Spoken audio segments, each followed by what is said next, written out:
বিসমিল্লাহির রহমানির রহিম।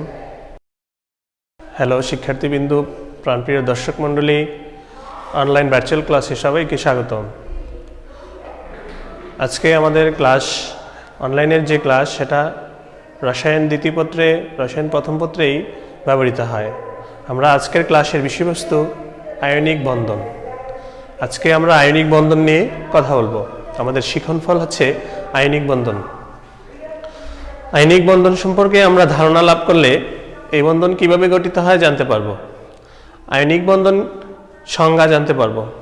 আয়নিক বন্ধন কতগুলো যৌগের কিভাবে গঠিত হয় তা ইলেকট্রন বিন্যাস এবং ডায়াগ্রামের মাধ্যমে আমরা জানতে পারবো, এবং আয়নিক বন্ধনের ক্যারেক্টার অর্থাৎ বৈশিষ্ট্য সম্পর্কে ধারণা লাভ করতে পারবো। হ্যাঁ শিক্ষার্থীবৃন্দু, আমরা এখন সরাসরি আমরা ক্লাসে বোর্ডে চলে যাচ্ছি। দেখো, আমাদের বিষয়বস্তু আয়নিক বন্ধন। এটার আরেকটা নাম হচ্ছে তড়িৎযোজী বন্ধনও বলা হয়। তাহলে ডেফিনিশন, আমরা আয়নিক বন্ধনটা কি এটা শিখব। আয়নিক বন্ধন ধাতু পরমাণু ইলেকট্রন ত্যাগ করে ক্যাটায়নে পরিণত হয় এবং অধাতু পরমাণু ইলেকট্রন গ্রহণ করে অ্যানায়নে পরিণত হয়। এই ক্যাটায়ন ও অ্যানায়নের মধ্যে স্থির বৈদ্যুতিক আকর্ষণের মাধ্যমে যে বন্ধন গঠিত হয় তাকে আয়নিক বন্ধন বলে। আমরা আগে ডেফিনিশনটা একটা বলে নিলাম, তারপরে আমরা এই সংজ্ঞাটা আমরা একটু চিত্রের সাহায্যে দেখব। আর সহজভাবে আয়নিক বন্ধন বলা যায় সেটা হচ্ছে ধাতু ও অধাতু যে বন্ধন হয় তাকেই আয়নিক বন্ধন বলে। তো দেখো প্রিয় শিক্ষার্থীবৃন্দ, আমরা ধাতু পরমাণু, যেমন ধাতু যদি ধরি সোডিয়াম, সোডিয়াম একটা ধাতু, 1 নং গ্রুপের মৌল, এটা একটা ধাতু। তাহলে সে যদি একটা ইলেকট্রন ত্যাগ করে, তাহলে একটা ইলেকট্রন ত্যাগ করে ক্যাটায়নের সৃষ্টি হয়। হ্যাঁ, আমরা আগের ক্লাসে ক্যাটায়ন, অ্যানায়ন এবং যৌগমূলক নিয়ে কথা বলেছি। তো ওইখানে আমরা দেখেছি যে কিভাবে ইলেকট্রন ত্যাগ করে ক্যাটায়নের সৃষ্টি হয়। তো সোডিয়াম একটা ধাতু, তার ধর্ম হচ্ছে ইলেকট্রন ত্যাগ করা। তো একটা ইলেকট্রন ত্যাগ করে ক্যাটায়নের সৃষ্টি হলো। আবার ক্লোরিন একটা অধাতু, সে একটা ইলেকট্রন গ্রহণ করে অ্যানায়নের সৃষ্টি হয়। এই ক্যাটায়ন আর এই অ্যানায়নের মধ্যে স্থির বৈদ্যুতিক আকর্ষণের মাধ্যমে আয়নিক বন্ধন গঠিত হয়। তাহলে আয়নিক বন্ধন স্থির বৈদ্যুতিক বা ইলেকট্রোস্ট্যাটিক অ্যাট্রাকশনের মাধ্যমে আয়নিক বন্ধন গঠিত হয়। তাহলে আয়নিক বন্ধনটা আমাদের দেখা গেছে যে আয়নিক বন্ধনটা আমাদের অধিকাংশ কিছু কিছু যৌগের ক্ষেত্রে আমাদের অনেক প্রয়োজন হয়। তো এখানে অবশ্যই তোমাকে ধারণা লাভ করতে হবে ক্যাটায়ন এবং অ্যানায়ন, অর্থাৎ এর মধ্যে স্থির বৈদ্যুতিক আকর্ষণ থাকবে। আর আয়নিক বন্ধনের যে বৈশিষ্ট্যগুলা, সেগুলো আমরা এখন আয়নিক বন্ধনের বৈশিষ্ট্যগুলো সম্পর্কে ধারণা লাভ করব। তা আয়নিক বন্ধন কি আমরা জানলাম। তা আয়নিক বন্ধনের বৈশিষ্ট্যটা যদি আমরা আগে পড়ি প্রশ্নসমূহের মধ্যে, যে আয়নিক বন্ধনের বৈশিষ্ট্যে 1 নম্বর আমরা বলতে পারি যে ধাতু অধাতু ইলেকট্রন আদান প্রদান করে আয়নিক বন্ধন গঠিত হয়। তাই বৈশিষ্ট্য কি বলবা? ধাতু অধাতু ইলেকট্রন আদান প্রদান করে, কেউ ইলেকট্রন দিবে, কেউ ইলেকট্রন নিবে। ধাতু ইলেকট্রন দিবে, অধাতু ইলেকট্রন গ্রহণ করবে, এবং ইলেকট্রন সংখ্যাটা সমান থাকতে হবে। ধাতু যতটা ছাড়বে, অধাতু অতটা গ্রহণ করার সামর্থ্য থাকতে হবে, এবং উভয়ই নিকটস্থ নিষ্ক্রিয় গ্যাসের ইলেকট্রন বিন্যাস অর্জন করবে। এভাবে আয়নিক বন্ধন গঠিত হয়। 2 নম্বর বৈশিষ্ট্য যদি আমরা যাই, আয়নিক বন্ধন দ্বারা গঠিত যৌগগুলোকে বলা হয় আয়নিক যৌগ। তা আয়নিক যৌগগুলা গলনাঙ্ক, স্ফুটনাঙ্কটা একটু বেশি থাকে, যেহেতু এখানে ইলেকট্রোস্ট্যাটিক অ্যাট্রাকশন থাকে। আর সমযোজী যৌগের মধ্যে ইলেকট্রোস্ট্যাটিক অ্যাট্রাকশনের বিষয় না। সমযোজী যৌগের ক্লাস আমরা পরের ক্লাসটা সমযোজী যৌগ নিয়ে নেব। তাহলে আয়নিক যৌগের যে যৌগ গঠিত হয়, সেই যৌগের মধ্যে পজিটিভ নেগেটিভের যে আকর্ষণ থাকে, এই আকর্ষণের কারণে তাদের গলনাঙ্ক ও স্ফুটনাঙ্কটা একটু বেশি হয়। কার তুলনায়? সমযোজী যৌগের তুলনায়। তাহলে গলনাঙ্ক হচ্ছে একটা যৌগ গলতে যে তাপের প্রয়োজন হয়, সেটাই তার গলনাঙ্ক। এবং স্ফুটনাঙ্ক, যে তাপে একটা পদার্থ ফুটতে থাকবে, এটাই তার স্ফুটনাঙ্ক। যেমন গলনাঙ্ক স্ফুটনাঙ্কর ক্ষেত্রে, যেমন সোডিয়াম ক্লোরাইডের গলনাঙ্ক হলো 801 ডিগ্রি সেলসিয়াস। এটা একটা আয়নিক যৌগ, তার গলনাঙ্কটা অনেক বেশি। আবার সোডিয়াম ক্লোরাইডের বা খাবার লবণের স্ফুটনাঙ্কটা 65 ডিগ্রি সেলসিয়াস, স্ফুটনাঙ্কটাও বেশি। 2 নম্বর বৈশিষ্ট্য গেল। 3 নম্বর বৈশিষ্ট্যে যে আমরা করতে পারি যে আয়নিক যৌগ সাধারণত আয়নিক বন্ধন দ্বারা অজৈব যৌগই বেশি গঠিত হয়, সমযোজীয় হয়, সমযোজী যৌগও কিছু হয়, তবে আয়নিক বন্ধন দ্বারা আয়নিক যৌগটা বেশি গঠিত হয় অজৈব যৌগে, তাহলে অজৈব যৌগ তৈরি হয়। 3 নম্বর বৈশিষ্ট্যটা হচ্ছে আয়নিক বন্ধন দ্বারা অজৈব যৌগ গঠিত হয়। আমরা যদি 4 নম্বর ক্যারেক্টারে যাই, তাহলে আয়নিক বন্ধনগুলা বিদ্যুৎ পরিবহন করে। যেহেতু আয়নিক যৌগগুলা ক্যাটায়ন আর অ্যানায়ন থাকে, ক্যাটায়ন আর অ্যানায়ন থাকে, তাহলে আমাদের বিদ্যুৎ পরিবহনের জন্য যে জলীয় দ্রবণে যে বিদ্যুৎটা পরিবহন করে, এর জন্য আমার আয়নের প্রয়োজন হয়। বিদ্যুৎ পরিবহন দুইভাবে করে, একটা হলো ধাতব তড়িৎ পরিবাহী, আরেকটা হচ্ছে কি আয়নিক তড়িৎ পরিবাহী বা তড়িৎ বিশ্লেষ্য পরিবাহী। তো ধাতব পরিবাহীটা হচ্ছে তার দিয়ে ইলেকট্রন আদান প্রদানের মাধ্যমে পরিবহন করে, যেটা আমরা ইলেকট্রিসিটি পাচ্ছি। আর তড়িৎ বিশ্লেষ্য পরিবাহীটা হচ্ছে যেমন ব্যাটারির ভিতর দিয়ে যে বিদ্যুৎটা চলে, সেটা আয়নের প্রয়োজন হয়। সে আয়নগুলা হচ্ছে এই আয়নিক যৌগের যৌগ, অর্থাৎ আয়নিক যৌগ দিয়ে বিদ্যুৎ পরিবহন করে। কিন্তু সমযোজী যৌগ দিয়ে অধিকাংশ সমযোজী যৌগের ক্ষেত্রে এই বিদ্যুৎ পরিবহন করে না, যেমন গ্লুকোজ, চিনি, এগুলা বিদ্যুৎ পরিবহন করে না। কিন্তু সোডিয়াম ক্লোরাইড এটা বিদ্যুৎ পরিবহন করে, যেহেতু পজিটিভ নেগেটিভ ক্যাটায়ন অ্যানায়ন রয়েছে। তাহলে আমরা 4 নম্বর বৈশিষ্ট্যটা কি পড়লাম? আয়নিক যৌগগুলা বিদ্যুৎ পরিবহন করতে সমর্থ বা বিদ্যুৎ পরিবহনে সবচেয়ে বেশি সুবিধা লাভ করে। যদি আমরা 5 নম্বর বৈশিষ্ট্য দিই, আয়নিক যৌগের দ্রবণীয়তাটা একটু বেশি থাকে, অর্থাৎ আয়নিক যৌগ পোলার দ্রাবকে দ্রবণীয়। পোলার দ্রাবক বলতে যে দ্রাবকগুলোর মধ্যে আংশিক ধনাত্মক চার্জ আংশিক ঋণাত্মক চার্জের সৃষ্টি হবে, সেই দ্রাবকগুলোতে আয়নিক যৌগ সহজে দ্রবীভূত হয়। এটা একটা আয়নিক যৌগের ক্যারেক্টার, বৈশিষ্ট্য অথবা ধর্ম। তাহলে আমরা শিক্ষার্থীবৃন্দু, আমরা আয়নিক বন্ধন সম্পর্কে জানলাম, আয়নিক বন্ধনের বৈশিষ্ট্য সম্পর্কে জানলাম। এখন আমরা আয়নিক বন্ধন দিয়ে কিভাবে একটা আয়নিক যৌগ তৈরি হয় সেটা আমরা এখন দেখব। হ্যাঁ প্রিয় শিক্ষার্থীবৃন্দু, একটু কথা বলে রাখি যে আমার এই ক্লাসগুলা আমাদের রামকৃষ্ণপুর বিশ্ববিদ্যালয় কলেজ যে অনলাইন পেজ, সেখানেও থাকবে। আমার ব্যক্তিগত ইউটিউব চ্যানেল আছে, সেখানেও তোমরা সার্চ দিয়ে প্রয়োজনে যে কোনো সময় আমার এই চ্যানেলের যে ভিডিওগুলো দেখতে পারবা। সেটা হচ্ছে সায়েন্স টিভি/সেলিম স্যার। এটা সার্চ দিয়ে তোমরা অবশ্যই সাবস্ক্রাইব করে রাখলে এগুলা তোমরা যে কোনো সময় আবার এই ভিডিওগুলা তোমাদের পড়ার সময় তুমি দেখতে পারবা। ধন্যবাদ। আমরা এখন আয়নিক যৌগের বন্ধন কিভাবে গঠিত হয় সেটা নিয়ে আমরা এখন আলাপ করব।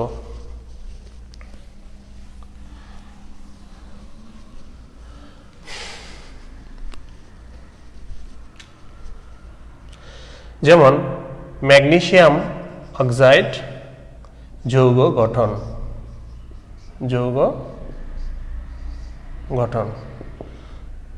সর্বপ্রথম তোমাকে দেখতে হবে তোমার যে যৌগটা দেওয়া হয়েছে সেই যৌগটা কি ধরনের যৌগ। এটা কি সমযোজী যৌগ নাকি আয়নিক যৌগ? তো আমরা শর্তে পড়েছি, আমরা আয়নিক যৌগের বৈশিষ্ট্যে পড়েছি যে ক্যাটায়ন আর অ্যানায়ন লাগবে, অর্থাৎ ধাতু আর অধাতু থেকেই ক্যাটায়ন অ্যানায়নের সৃষ্টি হয়। তাহলে ম্যাগনেসিয়াম হচ্ছে একটা ধাতু আর অক্সিজেন হচ্ছে অধাতু, তাহলে ধাতু অধাতু মিলে আয়নিক যৌগ গঠিত হয়। তাহলে এটা আয়নিক যৌগের গঠন ব্যাখ্যা করতে হবে। তো প্রথমেই আমরা লিখব ম্যাগনেসিয়ামের পারমাণবিক সংখ্যা হচ্ছে 12। তাহলে ইলেকট্রন বিন্যাসটা যদি লিখি 1s2 2s2 2p6 3s2। এখান থেকে ম্যাগনেসিয়ামের সর্ববহিস্থ স্তরে 2টি ইলেকট্রন রয়েছে, অষ্টক পূরণের জন্য সে 2টি ইলেকট্রন ত্যাগ করে দিল, তাই ম্যাগনেসিয়াম ক্যাটায়নের সৃষ্টি হলো। তাহলে ইলেকট্রন বিন্যাসটা হয় 1s2 2s2 2p6। এর সাথে অধাতু হিসেবে আছে অক্সিজেন, অক্সিজেনের পারমাণবিক সংখ্যা হচ্ছে 8। তাহলে আমরা যদি লিখি 1s2 2s2 2p4, তাহলে ইলেকট্রন গণনা করলে আমার 8 হয়। তাহলে তার অষ্টক পূরণের জন্য 2টি ইলেকট্রন সে গ্রহণ করতে পারবে তার সর্ববহিস্থ স্তরে। তাহলে অক্সিজেন অ্যানায়ন সৃষ্টি হয়, যেহেতু 2টা ইলেকট্রন গ্রহণ করে তাহলে 2টা অ্যানায়নের 2টা চার্জ সৃষ্টি হয় এবং এটা একটা অ্যানায়ন গঠিত হয়। তাহলে আমরা এটার ইলেকট্রন বিন্যাসটা দাঁড়ায় 1s2 2s2 2p6। দেখো ম্যাগনেসিয়াম 2+ যে ইলেকট্রন বিন্যাসটা হয়েছে, এখানে ইলেকট্রন রয়েছে কয়টা? এখানে ইলেকট্রন রয়েছে 10টা এবং ইলেকট্রন রয়েছে 10টা। তাহলে তার নিকটস্থ নিষ্ক্রিয় গ্যাস নিয়নের ইলেকট্রন বিন্যাসের অনুরূপ ইলেকট্রন বিন্যাস লাভ করলো। তাহলে নিকটস্থ নিষ্ক্রিয় গ্যাস নিয়ন, তার প্রোটন সংখ্যা 10, ইলেকট্রন সংখ্যাও 10, তো সুতরাং নিকটস্থ নিষ্ক্রিয় গ্যাসের ইলেকট্রন বিন্যাস অর্জন করলো। আবার দেখো অক্সিজেনও 2টি ইলেকট্রন গ্রহণ করে তার নিকটস্থ নিষ্ক্রিয় গ্যাস নিয়নের ইলেকট্রন বিন্যাস অর্জন করলো। তাহলে উভয়ই এখানে ম্যাগনেসিয়াম 2+ আর অক্সিজেন 2- উভয়ই কিন্তু আইসো ইলেকট্রনিক বলা যায়।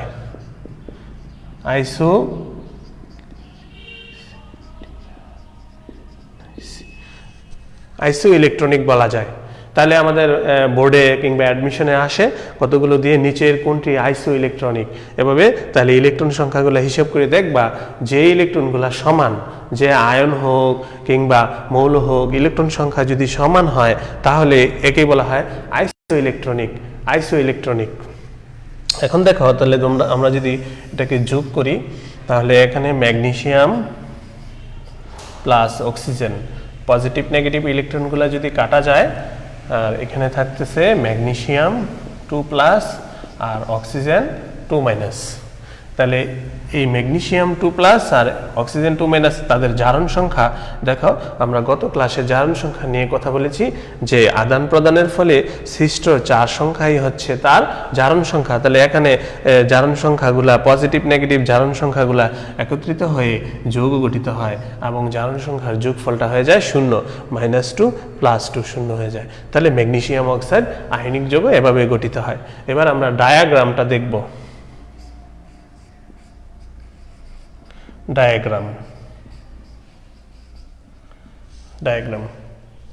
এতটুকু বোঝা যাবে তো না? হ্যাঁ, ডায়াগ্রাম। আচ্ছা, তাহলে ডায়াগ্রামে এবার দেখো ম্যাগনেসিয়ামটা আঁকবো। ম্যাগনেসিয়ামের স্তর হচ্ছে 2টা, 1 2 3টা স্তরে আছে এখানে। তাহলে এটা যদি নিউক্লিয়াস ধরি 1 2 এবং 3টা স্তর আছে।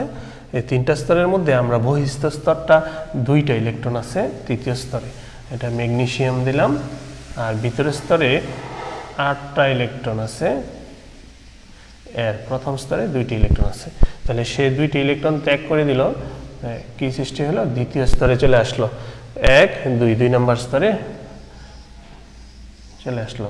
সর্ববহিস্থ স্তরে আছে এখানে 8টা ইলেকট্রন, এটা ম্যাগনেসিয়াম, এটা হয়ে গেল ম্যাগনেসিয়াম 2+। আবার আমরা যদি এখানে অক্সিজেনেরটা দ্বিতীয় স্তরে আছে 1 2, তাহলে এখানে আমাদের ইলেকট্রন বহিস্থ স্তরে 6টা, 1 2 3 6টা ইলেকট্রন রয়েছে।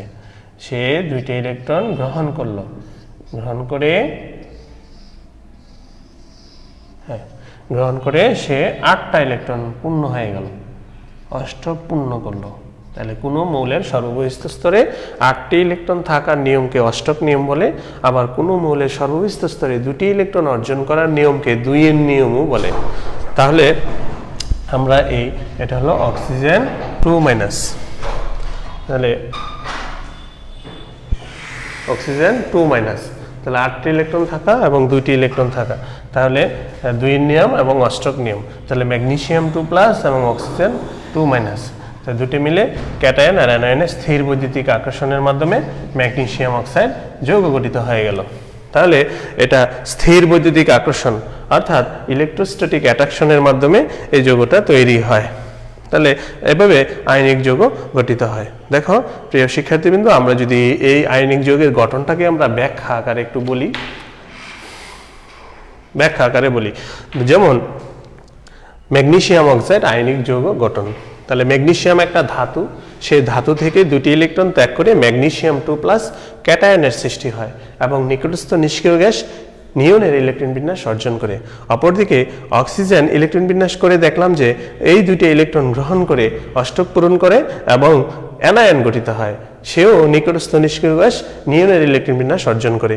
এভাবে ম্যাগনেসিয়াম ক্যাটায়ন এবং অক্সিজেন অ্যানায়ন পরস্পরের সাথে স্থির বৈদ্যুতিক আকর্ষণের মাধ্যমে ম্যাগনেসিয়াম অক্সাইড আয়নিক যৌগ গঠিত হয়।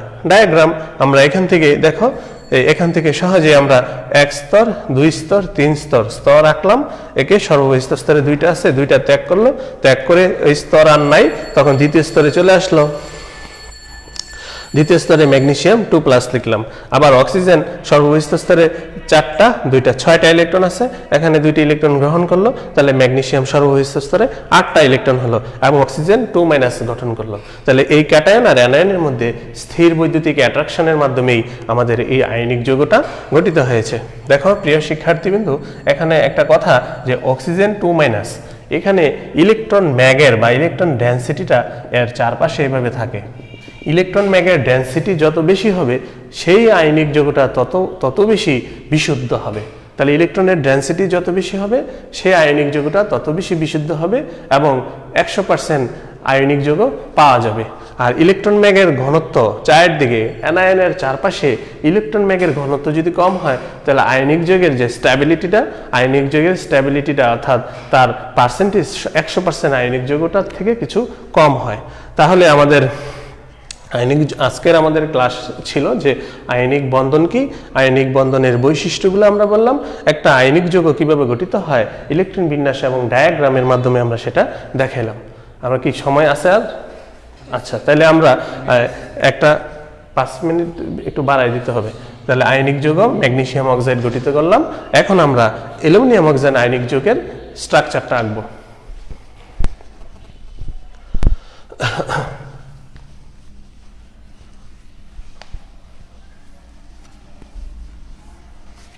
দেখো অ্যালুমিনিয়াম অক্সাইড, এটা অ্যালুমিনিয়াম অক্সাইড কিন্তু একটা বক্সাইটও বলা হয়, এটা একটা আকরিক, এটা অ্যালুমিনিয়ামের একটা আকরিক এবং এই অ্যালুমিনিয়াম অক্সাইড আয়নিক যৌগটা গঠন করাটা একটু জটিল, তবে বুঝলে খুবই সহজে পারবা তোমরা।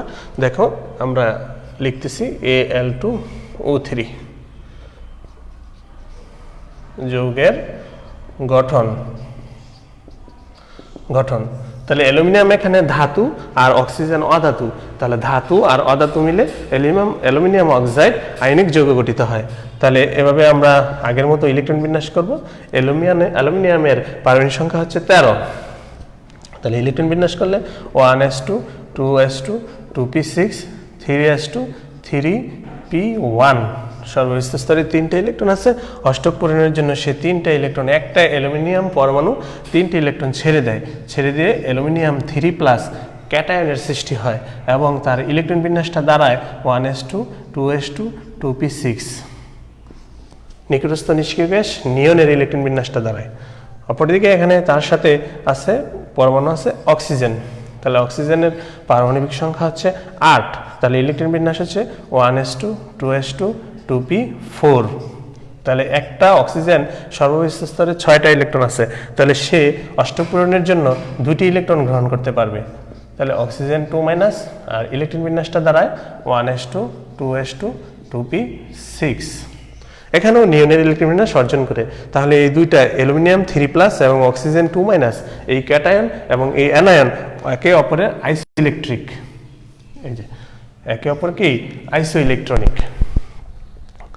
এখন আমরা এই দুইটাকে যদি দেখো ইলেকট্রন আদান প্রদানের সংখ্যা, সে একটা পরমাণু অ্যালুমিনিয়াম একটা পরমাণু 3টা ইলেকট্রন ছাড়ছে আর অক্সিজেন একটা পরমাণু 2টি ইলেকট্রন গ্রহণ করতে পারে। তাহলে আমাকে মিল করতে গেলে আমাকে কি করতে হবে, ইলেকট্রনের আদান প্রদানের সংখ্যাটা আয়নিক যৌগে সমান থাকতে হবে। তাহলে এটাকে যদি আমি 2 দিয়ে গুণ দেই, তাহলে 3 দুগুণে 6টা ইলেকট্রন ছাড়লো, 2টা অ্যালুমিনিয়াম 6টা ইলেকট্রন ছাড়লো। তাহলে একে আমি 3 দিয়ে গুণ দেই, 3 দুগুণে 6, অর্থাৎ 3টা অক্সিজেন 6টা ইলেকট্রন গ্রহণ করলো।